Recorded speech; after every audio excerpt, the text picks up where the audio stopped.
Assalamualaikum entrepreneur. Anda sudah saya ajak untuk mencari ide, mencari peluang, mengidentifikasinya. Anda juga sudah saya ajak mengevaluasi setiap peluang itu. Kali ini kita akan masuk ke materi bagaimana memulai bisnis itu. Yuk. Halo teman-teman, kita masuk ke sesi selanjutnya ya. Kita bicara setelah kita bahas sejak awal, lalu kita bicara cash flow quadrant. Teman-teman juga sudah bicara karakter apa yang harus dimiliki seorang entrepreneur. Teman-teman juga sudah saya jelaskan mengenai bagaimana mencari ide dan bagaimana menganalisa, mengevaluasi ide-ide itu. Kali ini teman-teman saya ajak untuk masuk ke bagaimana memulai bisnis barunya. Oke? Jadi saya harap dari materi identifikasi peluang bisnis, lalu teman-teman sudah melakukan analisa peluang bisnis, saya harap teman-teman masuk ke materi ini sudah semakin terfokus kira-kira gambarannya apa ya. Nah, kali ini kita akan fokus dari mana kita akan memulai bisnis kita ya. Ada beberapa pilihan kalau teman-teman akan memulai usaha teman-teman. Tentu dua pilihan pertama lah yang bisa jadi pertimbangan awal, yaitu apakah teman-teman buka usaha dari baru ataukah teman-teman membeli perusahaan yang sudah ada.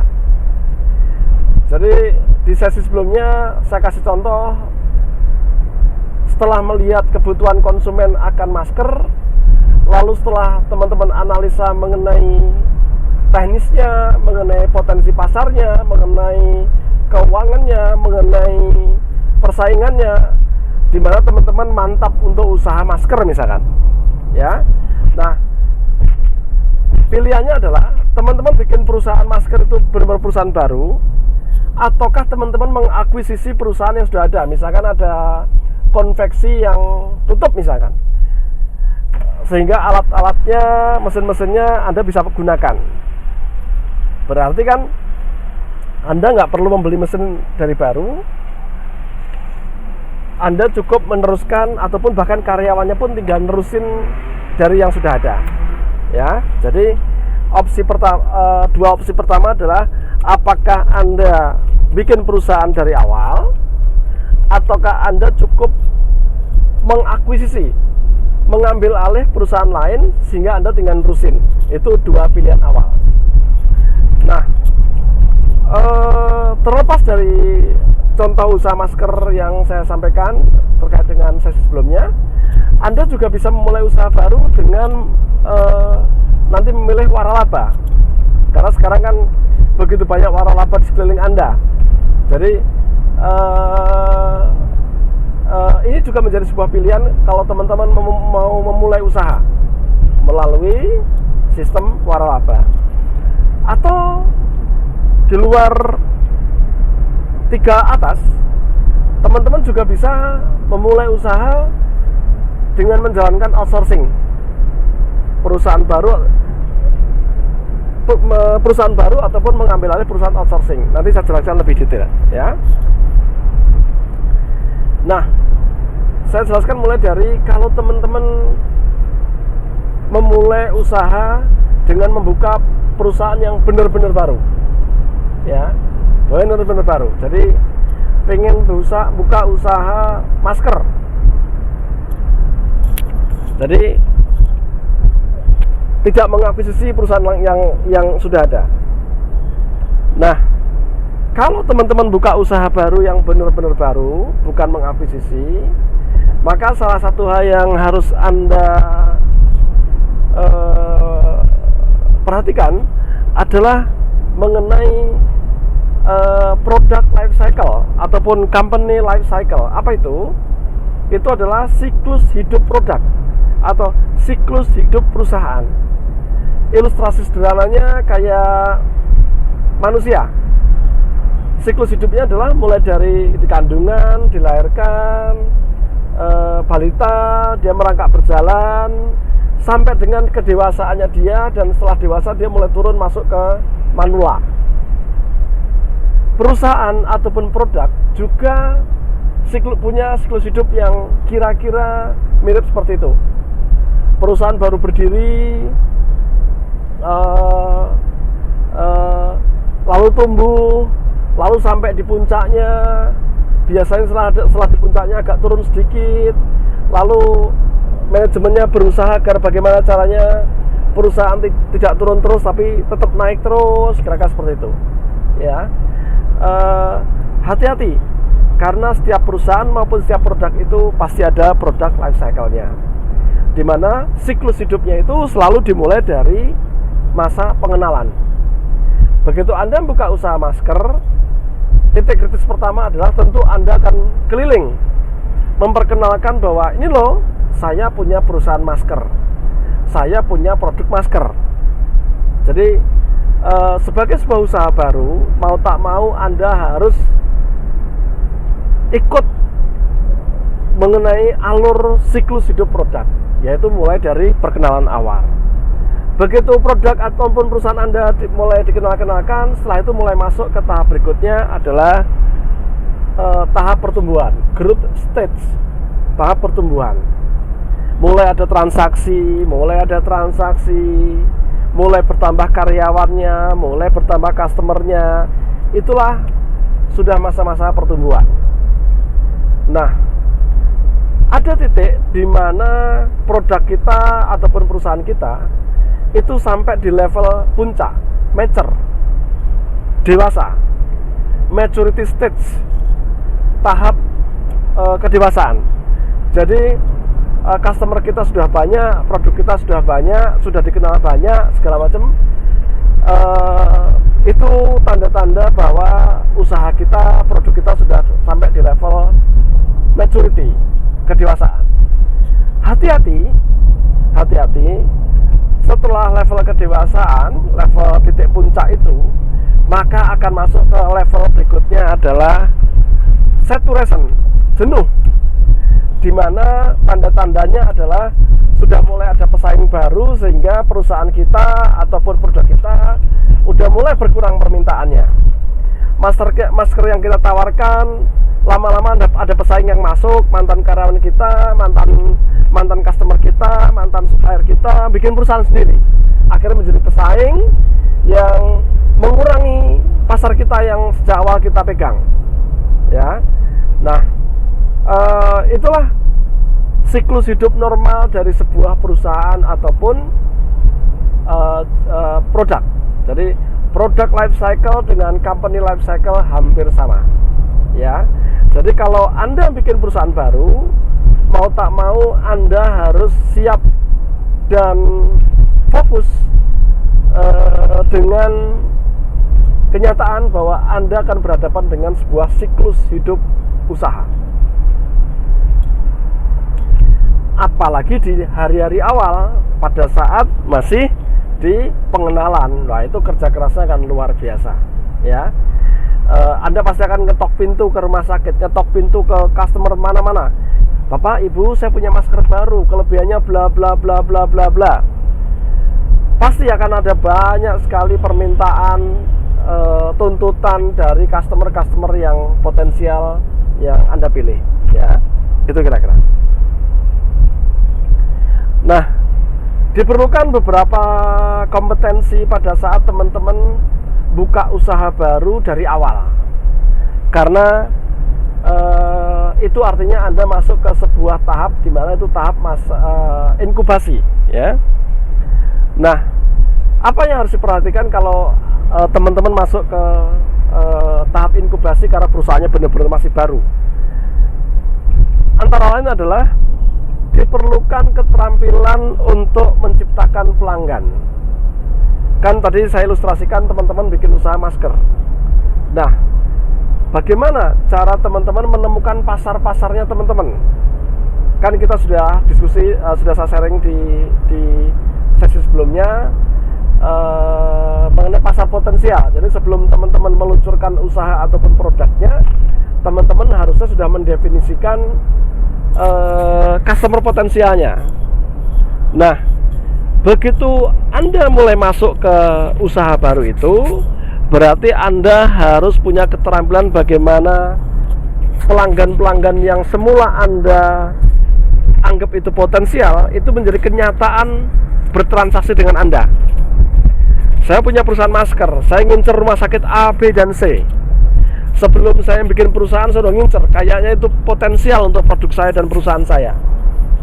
Nah, begitu perusahaan saya udah mulai buka, masker saya mulai siap, maka yang semula saya anggap pembeli potensial harus menjadi pembeli yang real, yang nyata. Makanya saya dekatin terus, ini produk saya bagus, daya tahannya lama, pembayarannya bisa tempo. Itu adalah contoh-contoh keterampilan menciptakan penerimaan pelanggan, ya. Lalu kemampuan mengembangkan kapasitas secara efektif. Jadi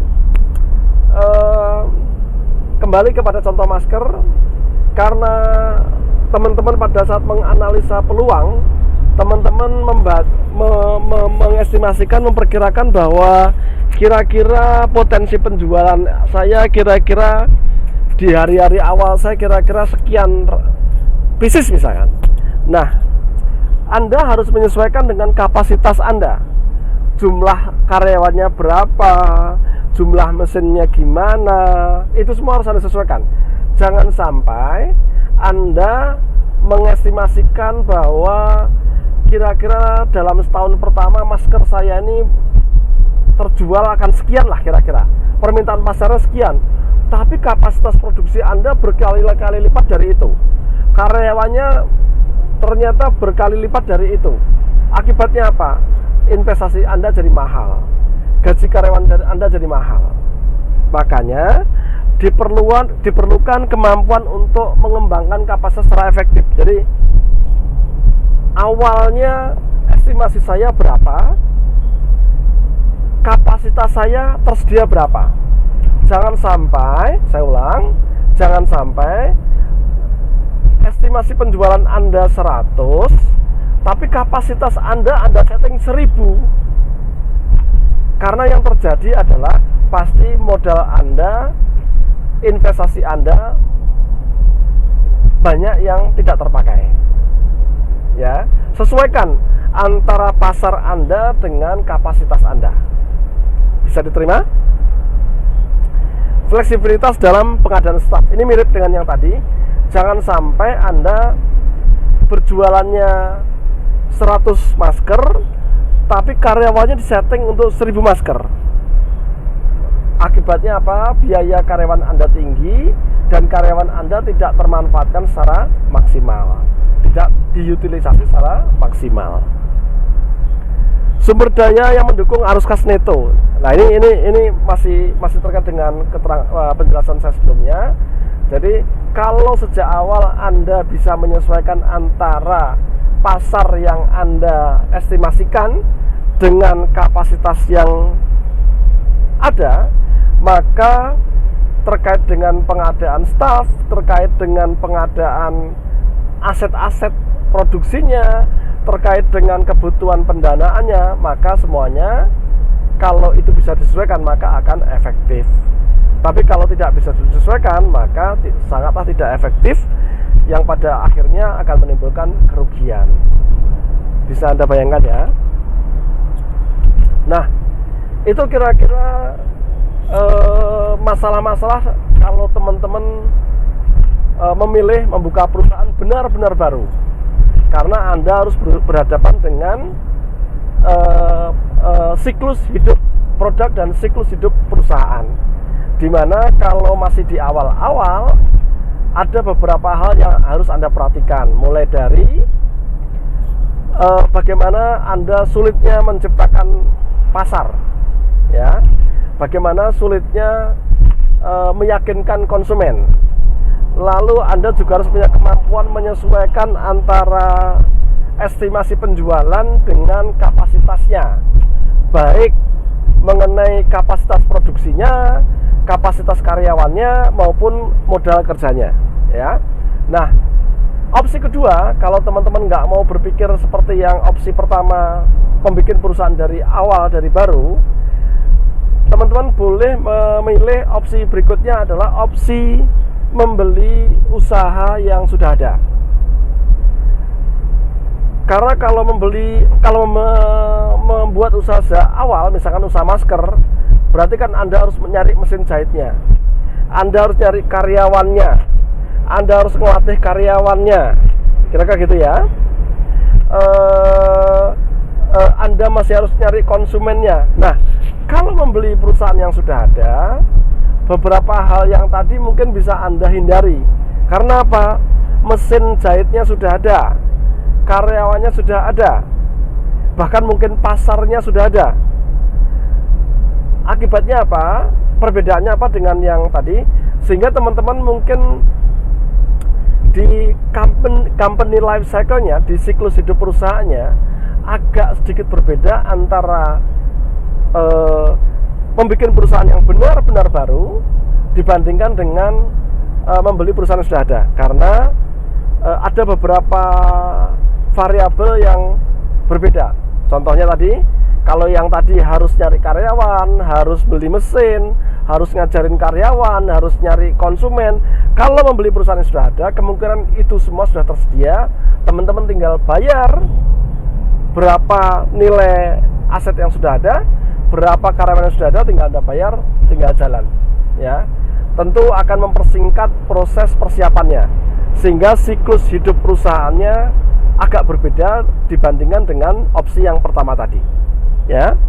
Nah, jika teman-teman membeli perusahaan yang sudah ada, yang harus Anda perhatikan adalah Anda harus tahu kenapa perusahaan itu dijual. Pak, ini saya ada perusahaan masker nih Pak, perusahaan konveksi Pak, udah nggak jalan. Bapak beli aja deh, Bapak tinggal nerusin nih bikin perusahaan masker misalkan. Jangan langsung telan mentah-mentah informasi itu. Anda harus selidiki, kenapa perusahaan itu dijual. Jangan-jangan lokasinya itu di tengah perkampungan sehingga bikin berisik, sehingga orang-orang sekelilingnya protes. Jadi kalau Anda beli perusahaan itu, nanti bisa jadi protes itu akan berlanjut ke Anda misalkan. Nah, jadi kalau Anda beli perusahaan yang sudah ada, memang siklus hidup usahanya agak berbeda. Tidak perlu persiapan sejak awal seperti hanya perusahaan baru tadi. Tapi Anda punya PR tambahan adalah selidiki dulu kenapa perusahaan itu dijual, ya. Lalu berikutnya perhatikan data keuangan yang ada. Bapak, Ibu, Bapak kan mau menjual perusahaan maskernya ke saya. Iya. Coba Pak, saya mau lihat laporan keuangan seperti apa. Nah, masalahnya adalah kalau perusahaan kecil-kecil biasanya nggak punya laporan keuangan. Tapi cobalah lihat beberapa data. Misalkan contohnya, apakah boleh saya lihat bon-bon penjualannya misalkan. Dari situ Anda bisa melihat, oh selama ini perusahaan ini penjualannya berapa. Oh ternyata selama ini penjualan udah bagus. Berarti kalau Anda ambil alih perusahaan itu, kan Anda tinggal nerusin, penjualan sudah bagus. Mungkin yang bikin nggak bagus karena selama ini uang dari penjualan dipakai untuk keperluan konsumtif misalkan. Berarti kan usahanya bagus, gaya hidupnya nggak bagus. Jadi kalau Anda ambil perusahaan itu, harusnya perusahaan itu oke, gitu kan? Jadi perhatikan data keuangan yang ada. Atau paling tidak misalkan, apakah boleh saya lihat transaksi banknya Pak, Bapak, Ibu? Karena dari transaksi bank Anda bisa melihat selama ini tagihan-tagihan dari penerimaan uang dari customernya seperti apa.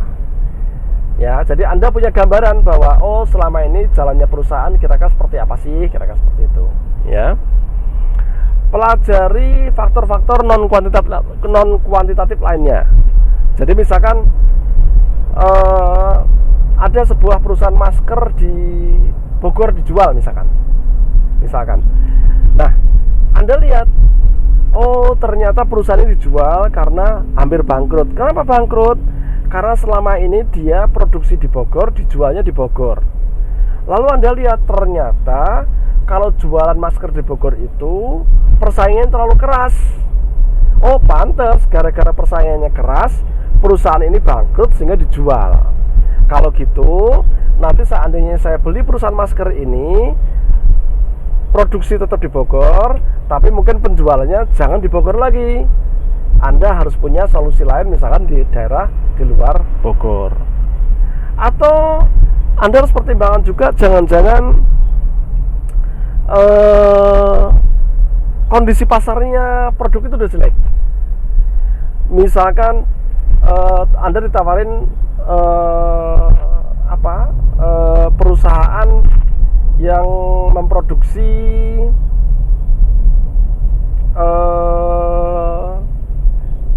pager misalkan, atau ya pager. Anda tahu pager?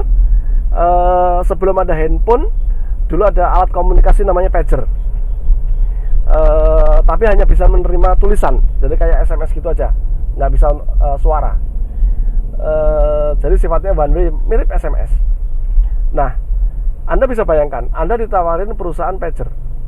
Yang jadi masalah, apakah pager masih laku sekarang? Ya. Atau katakanlah sekarang gini, yang lebih gampang. Anda ditawarin perusahaan, ini ada perusahaan senter, lampu senter. Kira-kira menurut Anda, apakah kondisi pasarnya senter itu masih bagus? Sedangkan sekarang fungsi senter sudah digantikan sama handphone. Gitu ya. Jadi kalau Anda ditawari perusahaan yang sudah ada, Anda harus melihat kenapa perusahaan itu dijual, dan Anda minta data-data keuangannya, dan Anda harus perhatikan faktor non kuantitatifnya. Contohnya tadi, kondisi pasarnya gimana. Terang aja perusahaan senter dijual karena apa? Perusahaan senter sekarang kalah sama handphone karena orang sudah nggak perlu beli senter, cukup pakai senter yang ada di handphone. Contohnya gitu ya. Jadi Anda harus perhatikan itu. Kalau Anda mau beli perusahaan yang sudah ada, Anda juga bisa bertanya dan mendapatkan informasi dari pihak ketiga. Kalau perlu Anda bisa bayar konsultan untuk melihat apakah perusahaan ini benar-benar masih bagus gitu ya, kira-kira. Ada banyak cara lah. Mungkin juga Anda bisa nanya, Bapak Ibu, perusahaan masker yang Bapak Ibu jual itu selama ini banknya apa? Oh, banknya Bank BCA. Bisa jadi Anda nanya ke Bank BCA, bagaimana recordnya perusahaan masker selama ini misalkan. Oh, selama ini dia transaksi kecil kok Bu gitu. Sehingga Anda bisa menjadi pertimbangan apakah kira-kira Anda jadi ngambil atau tidak ya. Jadi kira-kira itu hal-hal yang harus Anda perhatikan sebelum Anda memutuskan memulai usaha dengan cara membeli perusahaan yang sudah ada. Jelas ya? Nah, ini cara-cara menilai bisnis, saya tidak sampaikan di momen ini. Oke. Opsi ketiga, kalau Anda ingin memulai usaha baru adalah, ingin memulai usaha ya, adalah dengan waralaba. Anda tahu franchise ya. Sekarang begitu banyak franchise di sekeliling kita. Nanti saya berikan data-datanya. Dimana enaknya usaha franchise adalah kalau katakanlah di bidang kuliner, misalkan mengenai ayam goreng gitu ya. Meskipun Anda tidak punya latar belakang keahlian di bidang tersebut, di bidang kuliner, tapi sama sekali tidak akan menghalangi Anda untuk berbisnis itu. Karena apa? Begitu Anda, katakanlah Anda mau waralaba, beli franchise ayam bakar Sabana misalkan, sedangkan Anda nggak bisa masak, buru-buru masak, megang ayam aja belum pernah misalkan ya. Tapi itu bukan halangan kalau Anda mau bikin usaha franchise ayam fried chicken. Karena apa? Karena pasti karyawan Anda akan di-training dulu oleh pemilik franchise, ya kan? Anda tahu Cafe Toffee? Ya, Cafe Toffee. Saya pernah dalam satu perjalanan dinas di pesawat terbang, saya bersebelahan dengan pemiliknya Cafe Toffee. Seingat saya waktu itu kira-kira tahun kemarin itu ada 88 cafe toffee se-Indonesia, di mana pemiliknya itu hanya punya 5, yang 83 adalah franchise semua. Nah, kalau Anda berniat untuk bikin usaha dengan franchise cafe toffee, Anda harus membayar di luar biaya sewa lokasi. Anda harus bayar sekitar 800 juta. 800 juta itu Anda dapat apa? Anda dapat furniture standar dari cafe toffee-nya. Jadi furniture-nya nggak boleh sesuai selera pemilik franchise. Jadi misalkan Anda bikin cafe toffee cabang baru di Garut misalkan, lalu Anda bikin kursinya di Garut, nggak boleh. Jadi seluruh cafe toffee menggunakan kursi yang sama. Jadi uang 800 juta itu salah satunya untuk furniture. Lalu peralatan untuk masaknya. Nah, satu lagi adalah paket pelatihan dan pendampingan kepada beberapa karyawan. Jadi dari Garut Anda kirimkan beberapa orang, dikirim ke training centernya di Jakarta, diajarin bikin kopi, diajarin bagaimana cara melayani konsumen, dan pada saat nanti Anda buka, nanti ada pendampingan dari pusatnya. Jadi meskipun Anda tidak punya latar belakang barista yang bisa meracik kopi, tapi toh Anda bisa bikin usaha kafe melalui sistem franchise, ya. Jadi Anda bisa memulai bisnis tanpa punya latar belakang keahlian dengan cara membeli franchise. Bisa Anda bayangkan? Nah, Anda bayangkan di tahun 2014 itu waralaba itu ada, untuk lokal saja ada 258 waralaba. Sedangkan yang dari asing ada 440. Jadi total hampir 700 perusahaan waralaba. Banyak sekali kan? Banyak sekali. Dan Anda bayangkan omsetnya 172 triliun. Ya. Jadi pilihan kalau teman-teman katakanlah punya tabungan, pengen buka usaha, memulai usaha yang baru, malas ribet, mau ngambil alih perusahaan sudah ada, malas ribet, Anda bisa milih opsi membeli waralaba franchise, ya.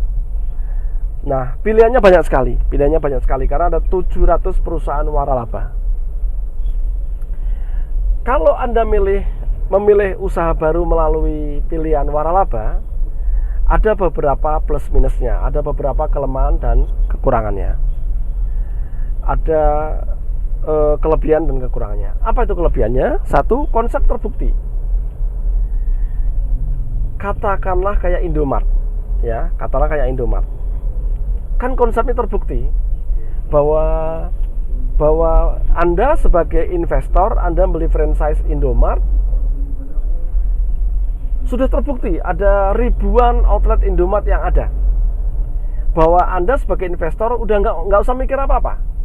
Anda cukup bayar ke Indomart pusatnya, sudah semua ditata, karyawannya di training oleh mereka, sudah ada sistem komputernya, di mana Anda sebagai investor tiap akhir bulan tinggal diberikan laporan omsetnya berapa, keuntungannya berapa, Anda haknya berapa, ya kan?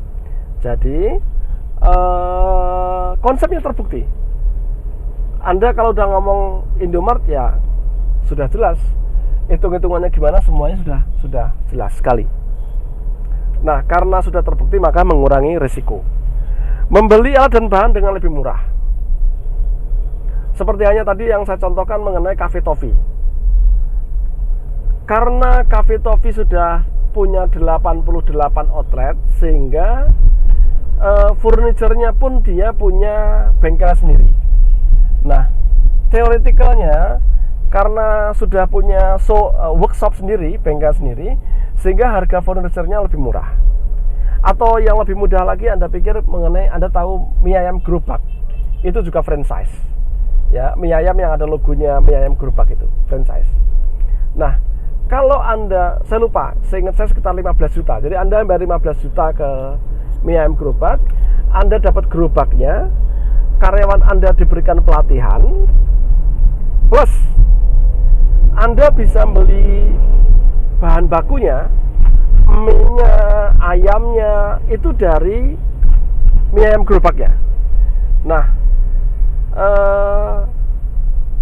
salah satu kelebihannya adalah Anda beli bahan baku mie-nya lebih murah dibanding di pasaran.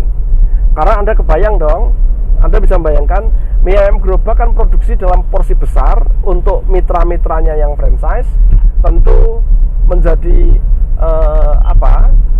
karena produksinya besar menjadi efisien, sehingga harga jualnya menjadi lebih murah. Ya, pinjaman lebih mudah. Ini maksudnya kalau Anda nyari pinjaman ke bank karena misalkan Anda punya 10 Indomart misalkan, lalu suatu hari pengen buka baru, untuk apa? Untuk buka cabang ke-11 gitu kan. Mestinya bank juga akan lebih mudah karena jaminan terbukti pembayarannya pun gampang dilihat, ya, karena recordnya jelas. Pengalaman tidak perlu, tadi seperti yang saya sampaikan, meskipun Anda tidak punya pengalaman bikin mie ayam gerobak ataupun kafe, tapi toh Anda tetap bisa membuat usaha-usaha tersebut karena karyawan Anda akan dilatih oleh pemilik franchise. Nah, di balik kelebihan juga tentunya ada kelemahan. Kelemahannya apa kalau Anda punya usaha franchise? Satu, kebebasan terbatas. Misalkan Anda punya 10 Indomart, Anda invest 10 Indomart. Sebagai pemilik Indomart, sebagai investor Indomart, apakah Anda diizinkan kalau karena itu ini toko-toko saya, Indomart saya mau ikut jualan combro misalkan, di sampingnya kasir misalkan. Karena Indomart saya suka-suka dong saya jualan combro di kasir saya, tentu tidak bisa, ya, karena semua harus sesuai aturan dari franchiser, ya, dari pemilik franchise. Lalu misalkan kayak McD misalkan, McD juga Cafe Toffee, kembali ke Cafe Toffee. Karena Cafe Toffee-nya bukanya di Palembang, apa iya ada kebebasan misalkan ditambahin menu empek-empek? Tidak bisa sebebas itu. Jadi semuanya harus ngikutin aturan dari franchise-nya. Membayar service charge. Jadi biasanya ada aturan setiap tahun harus bayar service charge berapa. Tidak dapat menghentikan kontrak seenaknya. Di awal kita udah kontrak dengan Indomart 10 tahun kerjasama. Lalu di tahun ke-3 tiba-tiba Anda diiming-imingi oleh Alfamart misalkan. Udah diganti Alfamart aja, nanti bagi hasilnya gini. Kalau Anda sudah kontrak 10 tahun, ya mau tak mau Anda harus ikuti kontrak itu. Nggak bisa sesederhana itu Anda berganti-ganti kontrak, ya.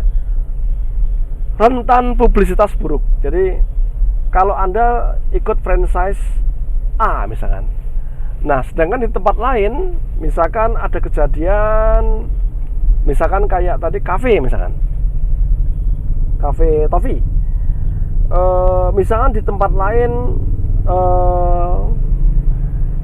terjadi isu di sosmed bahwa karyawan kafe A itu jutek misalkan. Nah, meskipun yang kejadian itu di sebuah kota, di kota lain, tapi karena Anda sifatnya franchise, akhirnya nama kejadian di kota lain itu akan ke bawah-bawah sampai dengan di lokasi usaha kita. Ini yang dimaksud dengan rentan publisitas buruk, ya. Jadi begitu ada kejadian di tempat lain, maka potensinya akan ke bawah-bawah ke lokasi kita, ya. Resiko franchise-nya tidak memenuhi kewajiban. Jadi misalkan contoh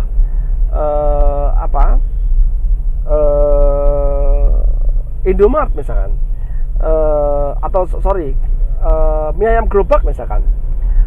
Awalnya adalah misalkan dijanjikan tiap bulan ada kunjungan dari pusat misalkan. Ternyata di tengah perjalanan waktu mereka sudah tidak ada kunjungan. Jadi bisa jadi franchise-nya tidak memenuhi kewajiban. Jadi kira-kira itu kelebihan dan kelemahan yang harus teman-teman pertimbangkan kalau memilih opsi membuka usaha baru tapi tidak memulai dari nol, tidak membeli perusahaan yang sudah ada, tapi dengan jalan membeli franchise, membeli waralaba, ya. Bisa dibayangkan konsekuensinya, oke? Nah, teman-teman bisa lihat ini contoh-contoh waralaba lokal, ada banyak sekali di bidang makanan, ya. Kalau ini contoh-contoh waralaba di bidang kesehatan dan kecantikan, ada banyak sekali, bukan? Nah, ini contoh waralaba kalau teman-teman mau buka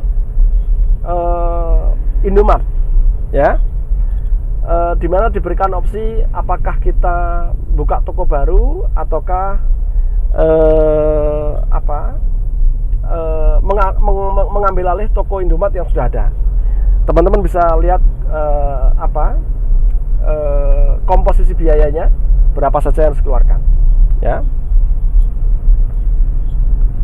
Ini jika teman-teman pengen buka Indomart tapi dengan take over, jadi mengambil alih Indomart yang lain, ya, itu ada pilihan-pilihannya.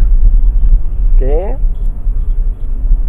Nah, ini contoh waralaba dengan besaran biaya yang harus kita keluarkan, ya. Teman-teman bisa baca sendiri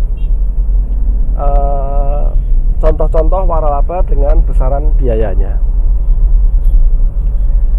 Ini masih terkait dengan contoh-contoh waralaba lokal, dan ini waralaba yang dari luar negeri, ya. Oke. Jadi jelas ya, setelah teman-teman ketemu ide, teman-teman analisa, sekarang kali ini teman-teman sudah mulai mengeksekusi untuk bikin usahanya. Opsi pertama, Anda bikin usaha yang benar-benar baru, memulai dari baru, nyari karyawan sejak awal, bikin mesin-mesin baru, mencari konsumen baru, semuanya baru, ya. Tapi kalau Anda tidak memilih yang opsi itu, Anda bisa memilih membeli yang sudah ada. Jadi kalau perusahaan masker, mesinnya sudah ada, karyawannya sudah ada, bahkan bisa jadi pasarnya sudah ada, ya. Tapi teman-teman harus pelajari kenapa perusahaan itu dijual. Tapi kalau nggak mau memilih membuka perusahaan yang sudah ada, membuka perusahaan yang baru, atau membeli perusahaan yang sudah ada, Anda bisa memilih jalur cepat membuka usaha dengan franchise. Karena kita nggak perlu pengalaman, konsepnya sudah terbukti, cukup simpel, kita bayar, tahu beres, usaha buka jalan, ya. Nah, di luar 3 pilihan tadi, saya menyampaikan satu lagi, Anda bisa memulai usaha dengan cara outsourcing. Anda pasti tahu definisi outsourcing, ya. Outsourcing adalah alih daya. Di setiap perusahaan, di setiap kantor, di setiap organisasi, ada yang sifatnya core-nya, ya, intinya. Ada yang sifatnya pendukung, ya. Kalau di rumah sakit, yang bisa kita anggap core adalah misalkan dokter, perawat, itu intinya. Tapi Anda bisa bayangkan misalkan kebersihannya, keamanannya, itu kan bisa jadi kita bukan anggap sebagai core-nya, bukan sebagai intinya. Nah, agar perusahaan bisa fokus ngurusin bisnis intinya, makanya untuk bidang-bidang yang di luar core-nya, di luar intinya, maka perusahaan biasanya melemparkan kepada perusahaan alih daya, perusahaan outsourcing. Jadi di dalam sebuah rumah sakit, maka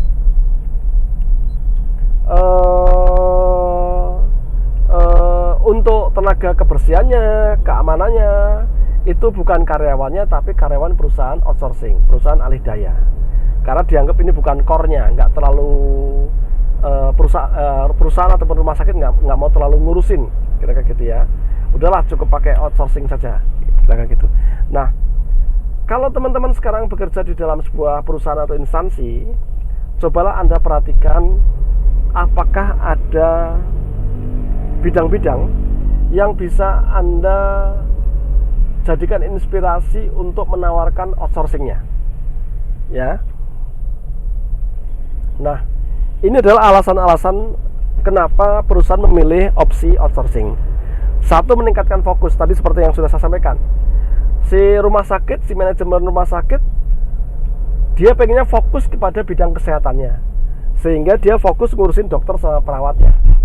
Dia nggak mau ngurusin kebersihan dan keamanannya. Jadi cukup kepada perusahaan outsourcing. Jadi kalau ada apa-apa, dia tinggal komplain kenapa kebersihannya kurang, dia tinggal komplain saja. Dia nggak mau ngurusin hal yang ribet-ribet seperti itu. Ini alasan-alasannya, teman-teman bisa baca ya. Nah, ini adalah contoh layanan-layanan outsourcing. Anda tahu sekarang salah satunya adalah logistik, ya. Jadi kalau dulu perusahaan-perusahaan itu misalnya untuk pengiriman barang-barang ke cabang-cabangnya atau pengiriman ke luar kotanya pakai armadanya sendiri. Sekarang cukup dengan menunjuk perusahaan outsourcing saja, ya. Lalu di bidang administrasi, akuntansi, sekarang juga mulai banyak perusahaan menyerahkan kepada pihak ketiga. Jadi yang bikin laporannya, yang bikin pencatatannya adalah pihak ketiga. Pemeliharaan, belum lama saya diskusi dengan pemilik sebuah perusahaan bus, di mana rupanya bagian maintenance-nya perusahaan bus itu bukan karyawan dia, tapi outsourcing dari perusahaan lain, ya, karena dia cuma fokus kepada drivernya saja. Yang juga sering sekarang pramuniaga, SPG. Jadi perusahaan-perusahaan nggak mau terikat dengan karyawan yang bersangkutan. Jadi cukup perusahaan itu bekerja sama dengan perusahaan outsourcing, sehingga suatu hari perusahaan kalau terkait dengan pengurangan karyawan atau penambahan karyawan, perusahaan tersebut nggak mau pusing, cukup tinggal minta kepada perusahaan outsourcing. Jadi ada banyak layanan outsourcing yang bisa kita temui di luar sana, di mana itu juga bisa menjadi sebuah permulaan awal dari bisnisnya teman-teman. Nah, teman-teman, tidak terasa kita sampai pada slide terakhir, dan selalu saya menyampaikan quotes di slide terakhir saya. Dan quotes itu selalu mengenai pemenang dan pecundang, ya. Kali ini quote saya adalah, seorang pemenang itu akan selalu bergerak dan memberi contoh. Sedangkan jika pecundang, dia bisanya adalah berteriak dan mencemooh. Ayo, Anda perhatikan, di hari-hari ini pasti banyak tipe-tipe orang seperti ini. Cuman rame, cuman nyinyir, tapi sesungguhnya dia tidak bergerak. Dia hanya berteriak. Sedangkan, kembali ke slide saya, kalau Anda pemenang, semestinya adalah Anda jangan hanya berteriak, tapi Anda harus bergerak dan memberi contoh, bukan sekedar mencemooh. Saya yakin teman-teman semua adalah pemenang yang selalu bergerak, bukan sekedar berteriak, yang selalu memberi contoh, bukan sekedar mencemooh. Wassalam.